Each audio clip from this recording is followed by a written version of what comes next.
Estamos felices de que puedas estar aquí compartiendo esto.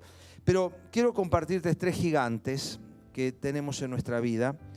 Y el relato sobre el que nos vamos a basar está en Juan capítulo 3. Hablaba Leo de los fariseos. Y hoy quiero compartirte una charla que es muy conocida. Juan capítulo 3 es una charla que solo está en el Evangelio de Juan. Es una charla que el Señor Jesús tiene con un fariseo que, a diferencia de los demás, no era un hipócrita, no era un farsante, no era un pedante. Era un hombre que realmente tenía una sincera inquietud por las cosas de Dios. A mí esta charla siempre me llamó la atención, no solo porque acá está uno de los versículos más famosos de la Biblia, Juan 3:16, sino que además representa, es una charla muy particular, porque Jesús no está hablando con alguien que se opone. Jesús no está hablando con un enemigo, no está hablando con un incrédulo, no está hablando con alguien que no quiere saber nada de Dios. Está hablando con un intérprete justamente de la voluntad de Dios. Y esto es muy particular, porque Jesús está confrontando a alguien que se supone interpreta cabalmente lo que Dios quiere. Y esto es raro, porque nosotros estamos acostumbrados a que las charlas, los conflictos o el debate, como el debate presidencial que va a venir, sea entre personas que están en veredas opuestas de la cosa, que están en los dos lados de la mesa del ping-pong. No estamos acostumbrados a que los debates se den entre el que es la esencia misma del mensaje y el que intenta interpretarlo. Acá tenemos al mensaje encarnado en Jesús y a un muy buen intérprete de ese mensaje. Pues Jesús no está dialogando con Caifás, que finalmente terminó dando la orden de crucificarlo. No está hablando con Herodes, no está hablando con Poncio Pilatos, no está hablando con los enemigos. Jesús está hablando con alguien que tiene un genuino interés en hacer las cosas como corresponde. Por eso, los 3 gigantes que emergen en esta charla te confrontan a vos y a mí. Porque quizás acá no hay nadie que se opone terminantemente al Evangelio, si no, no estaría sentado acá. No hay nadie que tenga un conflicto profundo con Jesús, porque tampoco hubiera venido acá. Muy probablemente los que estamos acá tenemos una aproximación mayor o menor a la encarnación misma del mensaje, que es el Señor Jesucristo. Pero cuando nos confrontamos con Jesús, nos pasan estas cosas que le pasaron a Nicodemo. Porque a veces cuando llegamos a Jesús, llegamos de noche. Juan 3:1. Había entre los fariseos un dirigente, no era uno más, un dirigente que se llamaba Nicodemo. Este fue de noche a visitar a Jesús. Y la noche, ¿por qué fue de noche? Porque tenía vergüenza por el qué dirán, es obvio esto. Él era un dirigente, él representaba a la facción en conflicto con Jesús.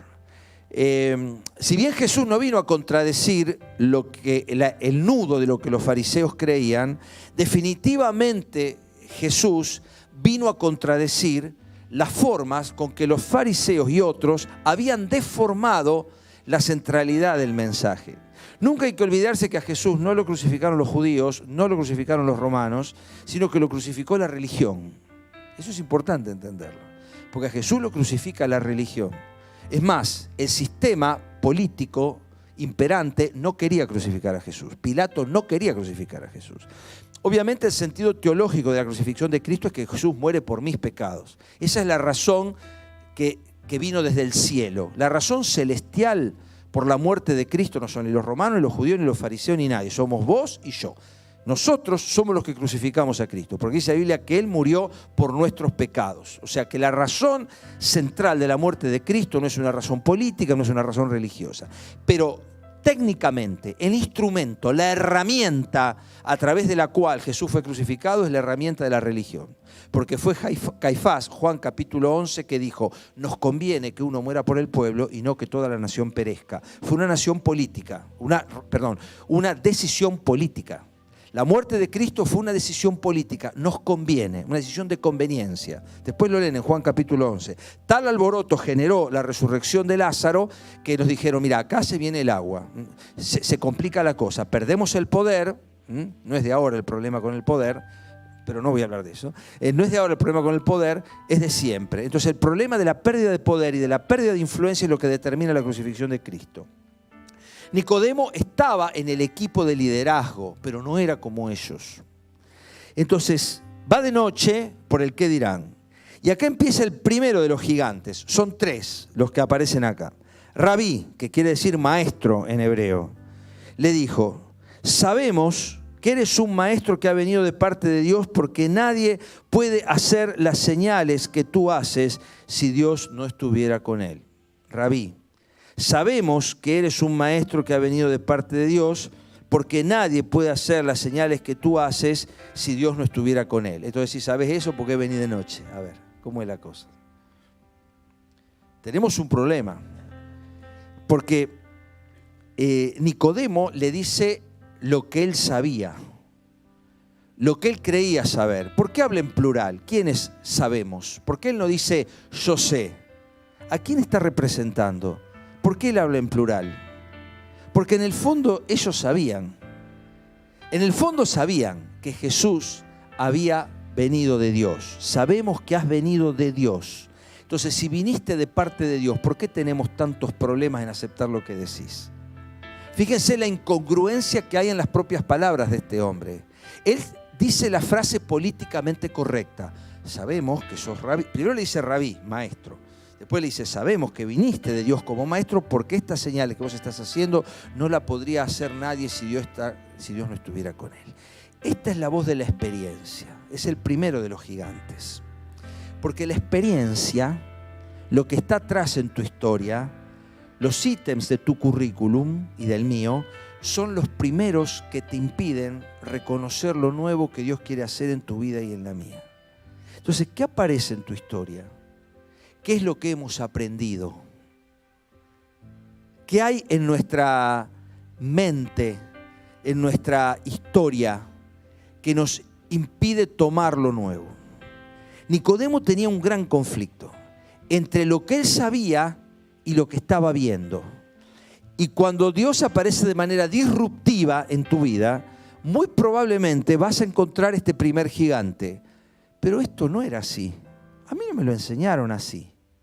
Yo no lo aprendí de esta manera. La experiencia es el primero de los gigantes, porque no hay nada más enemigo de lo nuevo que la experiencia. Una vez me dijo un pastor, los mayores enemigos de un avivamiento son los líderes del avivamiento anterior.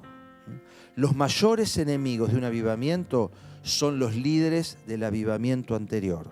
¿Saben quiénes fueron los líderes del avivamiento anterior a Cristo? Los fariseos. En la rebelión macabea, no está acá narrado, pero sí está en el libro de los macabeos.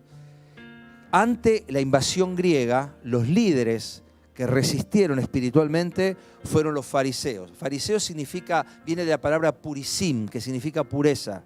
Eran los que querían rescatar la pureza del mensaje bíblico. ¿Quiénes fueron los enemigos del avivamiento siguiente? Los líderes del avivamiento anterior. ¿Por qué? Porque la experiencia, lo que pasó ayer, atenta con lo que Dios quiere hacer en tu vida hoy. Pero nosotros, pero cuando yo me convertí, pero ese pastor, pero esas conferencias, pero esas reuniones, pero cuando pasaba, no, pero lo que pasaba, no, eso sí. No porque en mi iglesia se hacía así, no porque mi pastor me decía así, no porque nosotros, no porque yo. Sabemos que lo que estás haciendo Dios en mi vida es de Dios, pero tengo un problema. Tengo un problema con la experiencia. Y qué bueno que vos en esta mañana puedas decir, la experiencia es valiosa, pero nunca, nunca debe eclipsar lo que Dios está haciendo hoy. Cada mañana es nueva su gracia. Jesús usó una palabra muy dura. Cuando le dijeron, Señor, deja que primero entierre a mi padre y a mi madre. Eso no era que el padre había fallecido y lo tenía que llevar al cementerio. Es una expresión que quiere decir acompañar a los padres en la vejez hasta el momento de su muerte. Y Jesús Si él no hubiera dicho que el primer mandamiento era honrar al padre y a la madre, uno dice, Jesús está contradiciendo a los padres, porque le dije, deja que los muertos entierren a sus muertos y tú ven y sígueme. Qué duro eso. Qué duro eso. Deja que los muertos entierren a sus muertos. Hay cosas que forman parte de la historia, hay cosas que forman parte de la experiencia.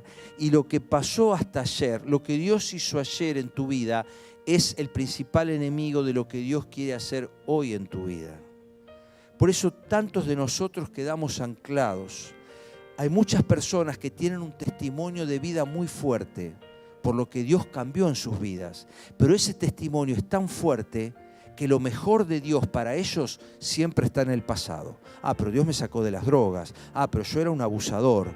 No, pero yo estaba en depresión. Yo me estaba por suicidar. Siempre lo más extraordinario de Dios parece estar en el pasado, cuando la Biblia nos marca otra cosa. Entonces yo te pregunto, y me pregunto a mí mismo en esta mañana, ¿qué aspectos de tu experiencia, qué puntos de tu currículum están contraponiéndose a lo que Dios quiere hacer hoy en tu vida? Porque siempre que miramos para atrás tenemos un problema. Jesús lo dijo, el que poniendo su mano en el arado mira para atrás, también fue muy duro en esto, no es digno del reino de Dios. Porque lo mejor de Dios siempre está adelante. Si miramos para atrás, ¿qué le pasó a la mujer de Lot? ¿En qué se transformó? Una estatua de sal. ¿Y por qué cosa rara? ¿Por qué se transformó en una estatua de sal? ¿Por qué? ¿Por qué en una estatua de madera o de bronce o de carbón o no se transformó en una licuadora? ¿Por qué se transformó en una estatua de sal? Porque aún al día de hoy, alrededor del Mar Muerto, como se está deshidratando, se está perdiendo, se está evaporando, se forman formaciones de sal y algunas hasta representan figuras humanas, ¿no? Cuando la mujer de Lot se dio vuelta para mirar a Sodoma y a Gomorra, quedó transformada en parte del paisaje. Perdió la visión de Dios, empezó a formar parte de la historia. Hoy Dios quiere no que renuncies a la experiencia, no que desprecies todo lo que Dios ha hecho en tu vida, pero lo que Él quiere es que Él está haciendo algo nuevo. Cada mañana es nueva su gracia. Entonces, ¿qué es lo que estás esperando que Dios haga hoy de nuevo en tu vida? Y Jesús no se preocupa en contradecirlo a Nicodemo. Sabemos que has venido Dios como maestro porque nadie puede hacer estas cosas que tú haces si no está Dios con él.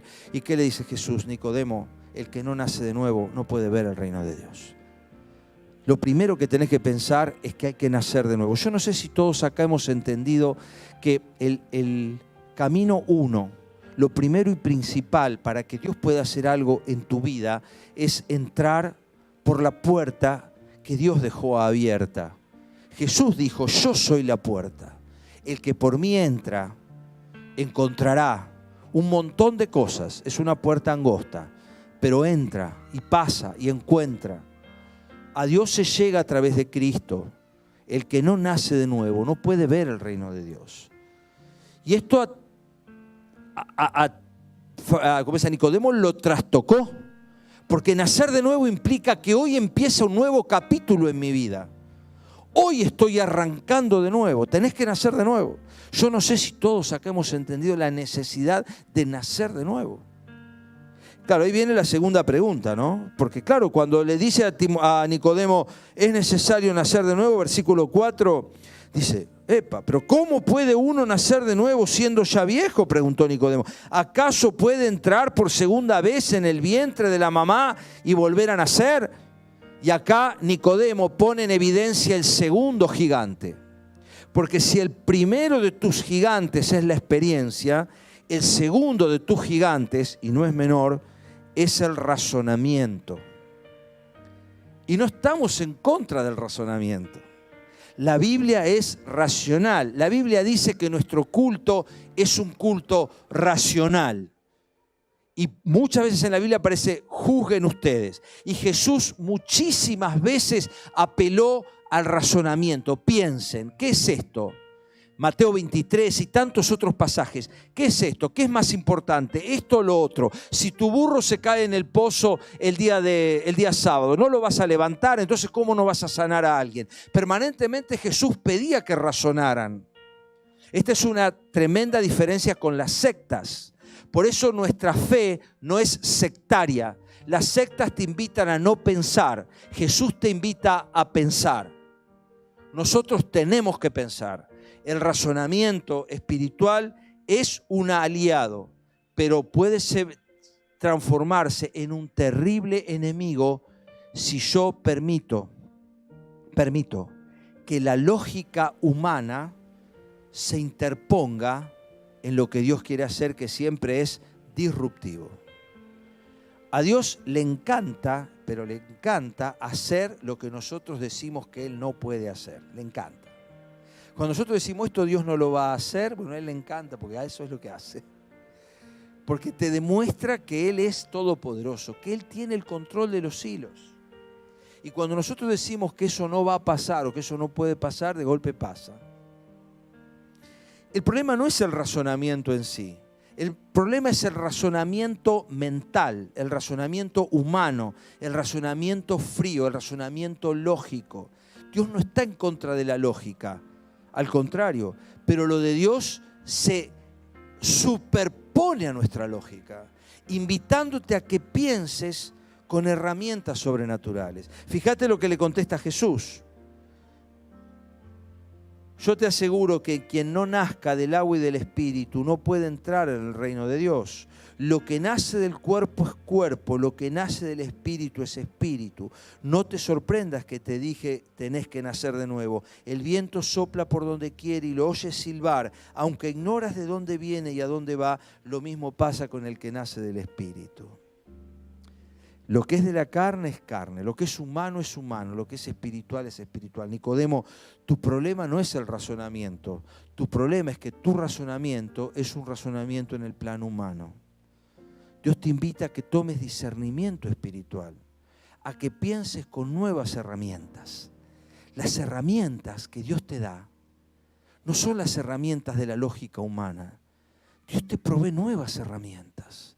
¿Cómo estoy analizando yo mi vida? ¿Cómo estoy analizando yo lo que me pasa? ¿Con la lógica humana o con la lógica de Dios? Cuando yo digo no puedo, ¿lo estoy diciendo desde el plano humano o desde el plano espiritual? Cuando yo digo que algo sería impracticable, ¿lo estoy diciendo desde el plano humano o desde el plano espiritual? Cuando yo digo que la adolescencia es una edad terrible, ¿lo estoy diciendo desde el plano humano o desde el plano espiritual? Cuando yo digo que mi papá no va a cambiar nunca, ¿lo estoy diciendo por un razonamiento humano o por un razonamiento espiritual? Cuando yo digo que Dios jamás me va a poder usar a mí porque yo soy un incapaz para todo, ¿lo estoy diciendo en un plano humano o lo estoy diciendo en un plano espiritual? ¿Qué razonamiento estoy usando para las sentencias que dicto? ¿Qué lógica estoy usando para las conclusiones a las que llego? Porque el Evangelio no anula el razonamiento, pero es superador. El Evangelio te invita a razonar con una lógica superior. Cuando Pedro, cito siempre este ejemplo que para mí es extremadamente claro. En Lucas capítulo 5, es el primer encuentro importante que Jesús tiene con Pedro y con los pescadores de Galilea. Y entonces Jesús, después de hablar, le dice a Pedro, remá un poquito para adentro y volvé a tirar las redes. Y Pedro le dice, Señor, toda la noche hemos hecho esto y no hemos pescado absolutamente nada. Esa es la lógica humana. Pero, le dice Pedro, y ahí entra la lógica divina, en tu nombre echaré la red. En tu nombre echaré la red. Toda mi lógica, todo mi razonamiento me dice que es absolutamente inútil echar la red en este momento. Porque acá el pescador soy yo, vos sos el carpintero. No siempre pongo este ejemplo. El que sabe de redes soy yo, el que conoce el mar soy yo. Con este sol, con este barullo que hay acá, centenares de personas gritando, los nenes llorando, un lío bárbaro había en la orilla. Acá la probabilidad que aparezca un pescado es nula. Pero en tu nombre echaré la red. Y a partir de ahí empezó el camino de un hombre que llegó a ser uno de los líderes más grandes de todos los tiempos. Pero empezó por algo que Nicodemo nunca logró hacer, que es que su razonamiento humano sea superado por el razonamiento espiritual. Esto es lo que dice el discernimiento espiritual. La sociedad, las universidades, lo que estudiamos, el sistema, nos invita permanentemente a entrar en planos lógicos. Y la lógica aplica al plano humano. Y por eso Jesús les dice, lo que es nacido de la carne, carne es. Lo que es nacido del espíritu, espíritu es. Yo te estoy hablando en un plano espiritual, Nicodemo, y vos me estás hablando en un plano humano. Claramente, un hombre no puede entrar de nuevo en la matriz y nacer, obviamente. Sería algo impensado. O sea, un adulto entrar de nuevo al útero materno y nacer, imposible. Pero lo que yo te estoy hablando es espiritual, Nicodemo. Yo te estoy hablando en un plano espiritual. ¿Y cuántas veces las cosas que Dios nos dice espiritualmente, nosotros las llevamos al plano humano y decimos, esto no va a andar? Tenés que nacer de nuevo. No, pero yo tengo 70 años, no sé cuánto tendría Nicodemo. Es imposible lo que me estás diciendo. Entonces automáticamente planchamos lo que Dios nos dice porque lo llevamos al plano del razonamiento humano. ¿Y cuántas cosas Dios te dijo a vos y las llevaste al plano humano? Yo te voy a usar para predicar a tu barrio. No, pero si yo no sé ni hablar. Yo te voy a usar para salvar una nación, le dijo Dios a un tal Moisés. No, pero yo no sé ni hablar, te pido que pongas a mi hermano. Yo te voy a usar para cambiar Israel, Dios le dijo a un jovencito. Pero yo soy adolescente, Jeremías. Yo te voy a usar. No, imposible. A Gedeón, que vimos el domingo pasado, varón esforzado y valiente. ¿Qué estoy escondiéndome acá yo? Dios te habla en términos espirituales y vos lo planchás y lo llevás al término humano. Y cuando hacemos esto, pinchamos el globo, le estamos echando agua fría a la sopa. No estamos entendiendo que lo que Dios quiere mover va más allá de ese plano. Y ahí entra el tercero de los gigantes, que en definitiva es el que tira el penal, porque en el 9 Nicodemo replicó, ¿cómo es posible que esto suceda? Y el tercer gigante es la incredulidad. El primer gigante es la experiencia. El segundo gigante es el razonamiento. Y si le damos lugar a estos dos, nace el tercero y más grande de todos, que es la incredulidad. ¿Cómo puede hacerse esto? ¿Cómo puede ser que Dios haga conmigo algo? ¿Cómo puede ser? ¿Cómo puede ser? No, es imposible. Y Jesús le dice, tú eres maestro de Israel y no entiendes estas cosas. Y yo te pregunto, ¿cuántos años hace? ¿Cuánta gente ha sido acá maestro de escuela dominical? ¿Cuánta gente ha tenido a su cargo un grupo? ¿Cuánta gente aquí llevamos años? ¿Y acaso quizás no nos tiene que decir Jesús lo mismo? Tú eres maestro y no entendemos estas cosas. Yo quiero animarte a que puedas pensar que hay un antídoto para la incredulidad. Y ese antídoto se llama fe. Hebreos 11:1 dice, la fe es la certeza de lo que se espera y es la convicción de lo que no se ve. Es convicción, es convicción. ¿Y hasta qué punto, de nuevo, estoy yo convencido de que lo que Dios dice es aplicable a mi vida?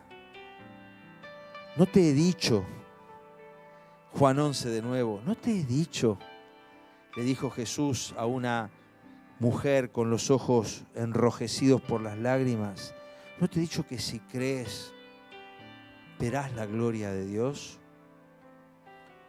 Y en minutos más el que estaba muerto de hace 4 días salió de la tumba y eso marcó el principio del fin de la vida humana del Señor Jesús. Pero no te he dicho, ¿cuántas veces Jesús se lo habrá dicho a María? A Marta, a Aníbal, a Esteban, a Susana, a Julieta. ¿Cuántas veces Dios nos ha dicho, no te he dicho que si crees verás la gloria de Dios? Yo creo que si nosotros fuéramos capaces de creer a Dios con una fe tal que cambie un poquito lo que yo voy a hacer mañana, ese pequeño viraje en nuestra vida, con el paso del tiempo, marca una divergencia completa con el destino que ahora tenemos.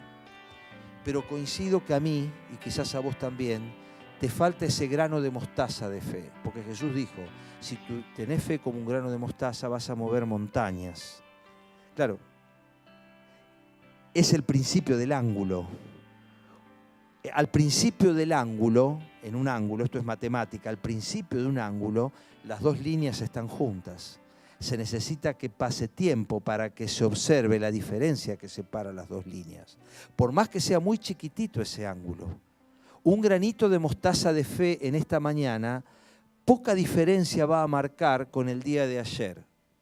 El 1 de octubre respecto al 30 de septiembre va a tener muy poca diferencia en tu vida si hoy aplicás ese grano de mostaza. Pero con la autoridad que da la palabra de Dios, te podemos decir que en un año, 10 años, la diferencia de tu vida con respecto al 30 de septiembre del año 2023 va a ser abismal. Y estas caras me reflejan tres cosas, la de ustedes y la mía. Que la experiencia nos está matando, que el razonamiento es un enemigo terrible y la incredulidad pincha todos los globos de lo que Dios quiere hacer en nuestra vida. Entonces, ¿quiénes acá estamos dispuestos a creer a Dios con una fe tal que hoy cambie un pequeño ángulo de la vida de lo que hoy estamos haciendo? Entonces, ¿qué vamos a cambiar esta semana? ¿Cuál es el diferencial? El diferencial. En análisis matemático se usa el concepto de diferencial, ¿no?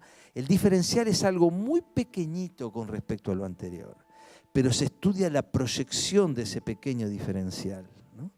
Es tremendo, ¿no? Hay un asteroide que mide 300 metros de diámetro, que si sigue la órbita que sigue actualmente, para el año 2100 y pico, obviamente mi suegra no va a estar, yo tampoco, para el año de... Si ese asteroide sigue el mismo recorrido, va a impactar la Tierra, ¿no?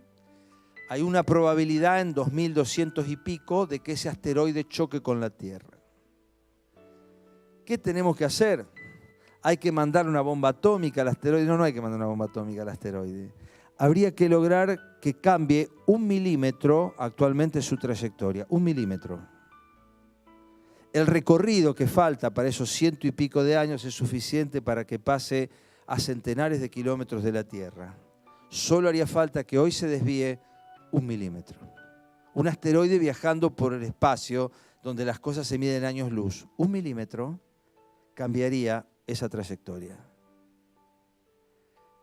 ¿Cuánto necesitas que cambie hoy la trayectoria de tu vida para que dentro de un mes, de un año, de 10 años, vos te encuentres en un punto radicalmente diferente del que estás ahora?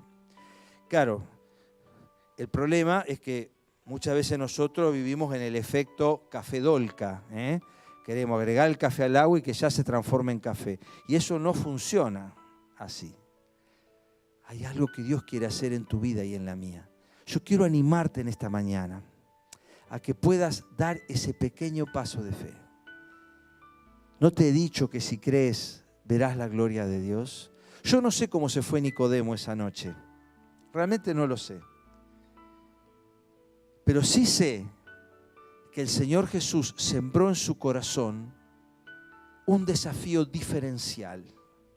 Algo que marcó para Nicodemo probablemente una visión totalmente distinta de la que empezó el día, esa noche que él llegó. Y fue esa noche que le dijo Jesús, de tal manera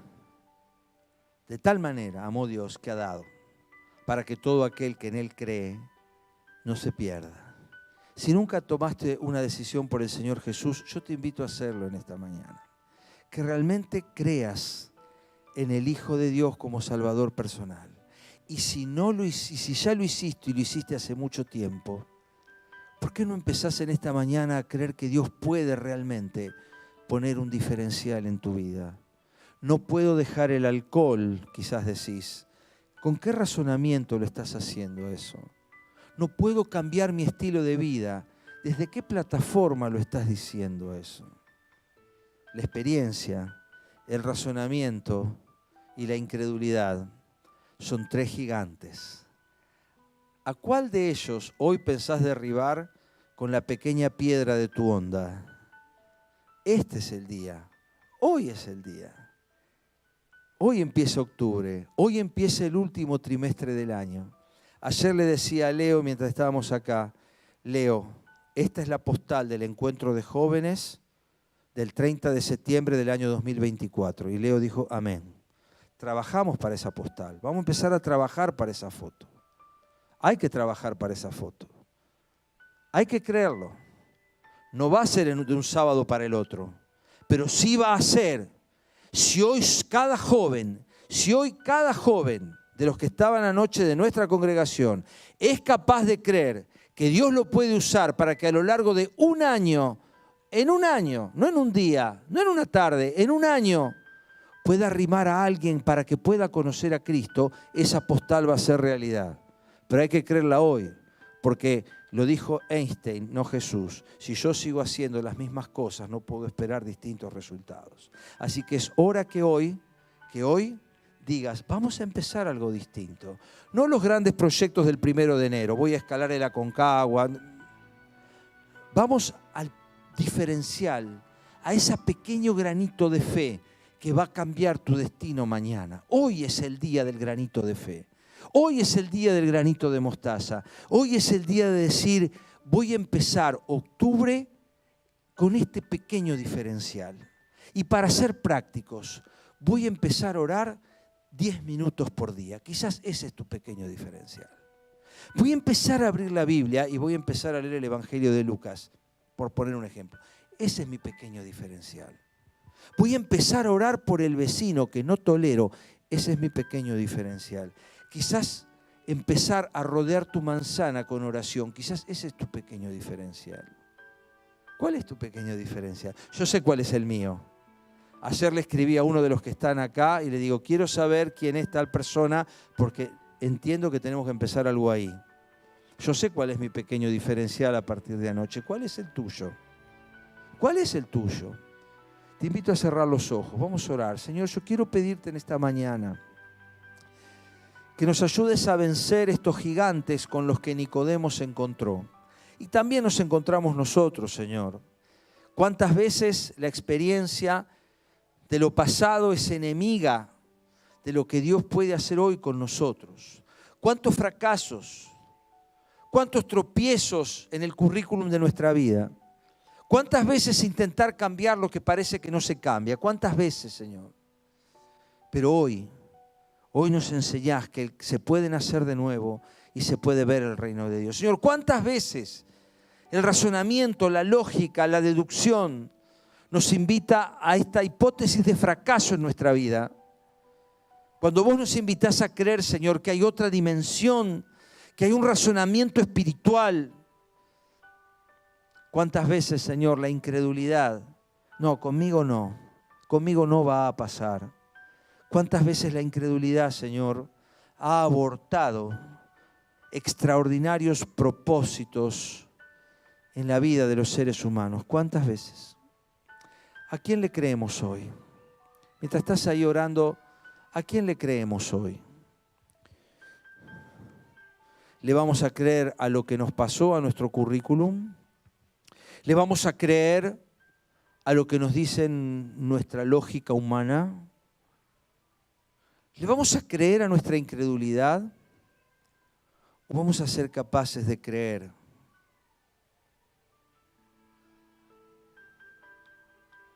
¿Cuál es tu grano de mostaza en esta mañana?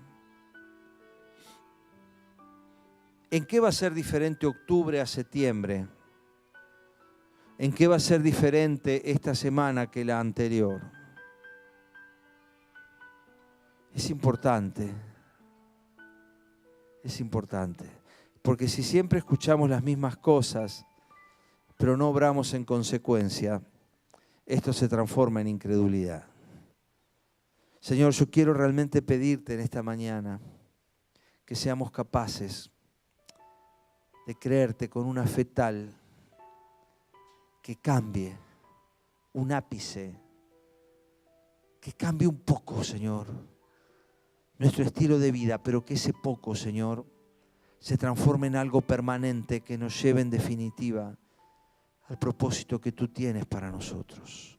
Pequeñas decisiones, Señor, pequeños pasos que hacen de nuestra vida una vida conforme al propósito de Dios. Te pido que hables a cada corazón. Te pido que renuncies a las voces de derrota. Soy muy viejo, soy muy ignorante, soy muy duro. Renuncia a las voces de derrota. La Biblia está llena de ejemplos de personas que Dios ha usado de manera increíble y que eran definitivamente la antítesis de la apuesta que cualquiera hubiera hecho por esas vidas. La antítesis. La antítesis. Y si Dios lo hizo, ¿por qué no lo puedo hacer otra vez? ¿Por qué? ¿Qué le impide a Dios repetir lo que Él ya hizo? ¿No? ¿Qué le impide? Los 3 gigantes. La experiencia, la lógica humana y la incredulidad.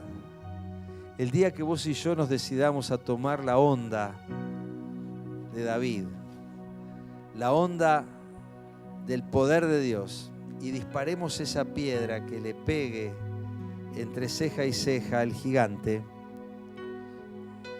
ese gigante caerá. Y quizás ahí lograremos ver todo lo mucho y bueno que Dios tiene para vos. Es verdad esto, Es verdad. Es verdad. Es verdad. Quizás venís aquí y has venido antes y has pasado por otros lugares. Es probable. Pero hay un momento que Dios quiere que tomes esa decisión. Las decisiones en la vida cristiana no tienen que ser heroicas. Las decisiones en la vida cristiana tienen que ser basadas en la palabra de Dios y sostenidas en el tiempo. Esas son las decisiones que prosperan. Las decisiones a veces emocionales, grandilocuentes, duran lo que duran la adrenalina en el cuerpo. Pero las decisiones que se toman a la luz de la palabra de Dios y con una convicción profunda, esas son las que perduran. Yo te animo a decidirte hoy por Jesús. Si no lo hiciste antes, hacelo hoy por primera vez. Y si lo hiciste hace 253 años, hacelo hoy de nuevo. Porque cada día se decide seguir a Jesús. Cada día se decide obedecer. Cada día tomo la decisión de encarar el día a la manera de Dios. Cada día. Te invito a que mañana lunes, cuando te despiertes, no pienses en el dólar, en la inflación, en el trabajo. Que cuando se abran tus ojos, aparezca el Señor por primera vez en tu pensamiento. Y digas, hoy es el día aceptable. Hoy es el primer día del resto de mi vida. Si tus ojos se abren nuevamente mañana, si Dios te da luz mañana, elegí que mañana sea ese día distinto. Entre tanto que estoy en el mundo, dijo Jesús, luz soy del mundo. Mientras estoy en el mundo, tengo oportunidad. Mientras mañana Dios me dé vida, tengo oportunidad. El 2 de octubre del 2023 es el inicio del resto de tu vida. Así sea un día, una semana o 50 años. Definitivamente mañana es el primer día del resto de tu vida. Por lo tanto, el resto de tu vida no depende del 2025, no depende de quién asuma el 13 de diciembre ni a quién se vote el 22 de octubre. El resto de tu vida depende del grano de mostaza que el 2 de octubre del 2023 vos siembres en el terreno de tu corazón. De eso depende el resto de tu vida. Definitivamente de eso depende el resto de tu vida. Y no hay nadie que tenga el poder de decisión sobre eso sino vos misma, vos mismo. No esperes soluciones mágicas, esperá soluciones sobrenaturales, no mágicas. No es lo mismo. Las soluciones que Dios va a poner son sobrenaturales, no son mágicas. Dios pone soluciones sobrenaturales. Y la primera de ellas es creer. Al que cree, todo le es posible. Todo le es posible. Es tremendo pensar esto. Es tremendo y a la vez es aterrador. Es aterrador porque depende de mí. Es aterrador. A mí me da bastante sustito esto, porque yo sé que lo que pasa mañana, en definitiva, depende de mí. En definitiva, de lo que Dios quiere hacer conmigo, en definitiva, depende de mí. Esto es muy bueno y es muy malo a la vez, porque Dios no va a hacer lo que yo tengo que hacer. Ahora, si yo hago lo que tengo que hacer, Dios va a hacer lo que Él tiene que hacer, que es mucho y muy bueno. Hoy, mañana, 2 de octubre, es el primer día del resto de nuestras vidas. Y sería muy lindo que en tu heladera, en tu estado de WhatsApp, en la cafetera, en lo primero que veas mañana a la mañana, vos escribas esta frase: hoy es el primer día del resto de mi vida. Y qué bueno pensar que así como quedó atrás septiembre, con lo bueno y lo malo, hoy 1 de octubre, vos estás dejando algo atrás. La iglesia es del 8º día. La iglesia se reúne el domingo no porque era feriado. Nunca fue feriado el domingo hasta que los cristianos lo establecieron. Era el primer día de la semana. Era un día hábil. ¿Por qué se reunía la iglesia el domingo? Porque Cristo resucita el domingo. Y está lleno de ejemplos en el Antiguo Testamento del 8º día. Pero si el 8º es el mismo que el primero, si la semana tiene 7 días, ¿por qué se habla del 8º día en la Biblia? ¿Por qué circuncidado al 8º día? ¿Por qué el 8º día? Porque para que haya un 8º tuvo que haber primero una semana, con domingo, lunes, martes, miércoles, jueves, viernes y sábado. Por eso somos del 8º día, porque no somos gente que nació haciendo lo bueno. Hemos vivido una semana, hemos vivido un año, hemos vivido 10 años, hemos vivido 50 años, hay una semana, pero hay un 8º día.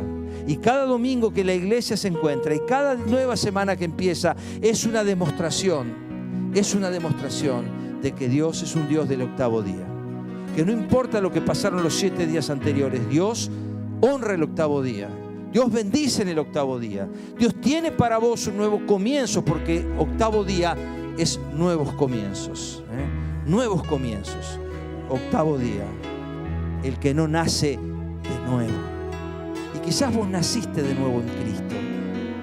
Naciste de nuevo en Cristo, pero quizás hoy tenés que nacer de nuevo, a romper una estructura, a pensar que Dios es el Dios de la historia y Él no está atado a los libros de tu vida. Él está atado a nada en realidad. Él es Dios libre de todo. Y puede cambiar tu historia si vos y yo estamos decididos. Quiero orar una vez más y quiero invitarte a que te pongas de pie en este momento, porque vamos a cerrar cantando. Ya se están cansando los chicos de tocar acordes y este no deja de hablar y yo estoy acá para tocar. Pero yo quiero que cuando toquemos esta alabanza, vos digas: Señor, mañana es el primer día del resto de mi vida. Pero la semana anterior, simbólicamente, fue un desastre. En la semana anterior hubo abuso en mi vida, hubo golpes, hubo intentos de suicidio. En la semana anterior hubo depresión, hubo incredulidad. En la semana anterior hubo despojos, hubo pérdida. En la semana anterior hubo enojos, hubo matrimonios rotos. En la semana anterior hubo hijos que se fueron, hubo pérdidas. En la semana anterior todo es olvidable. Seguro, pudo haber pasado eso. Pero Dios es el Dios del 8º día. Señor, hoy empezamos. Hoy decidimos, Señor, empezar a vivir el primer día del resto de nuestras vidas.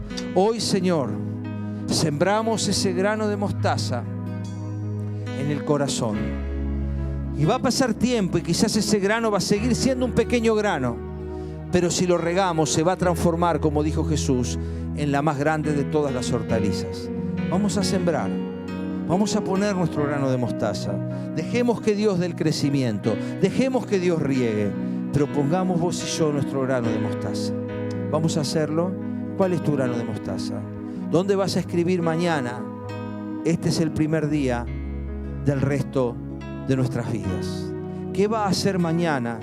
¿Qué va a hacer mañana que el lunes 2 de octubre sea distinto al último lunes de septiembre? ¿Qué va a ser distinto? ¿Qué va a ser distinto mañana? Algo tiene que ser distinto. Algo tiene que ser distinto. Señor, ayúdanos a vencer a estos gigantes, a que derribemos al gigante de la historia, la experiencia negativa, a que derribemos al gigante del razonamiento humano y a que derribemos finalmente al más fuerte de todos ellos, al gigante de la incredulidad, para que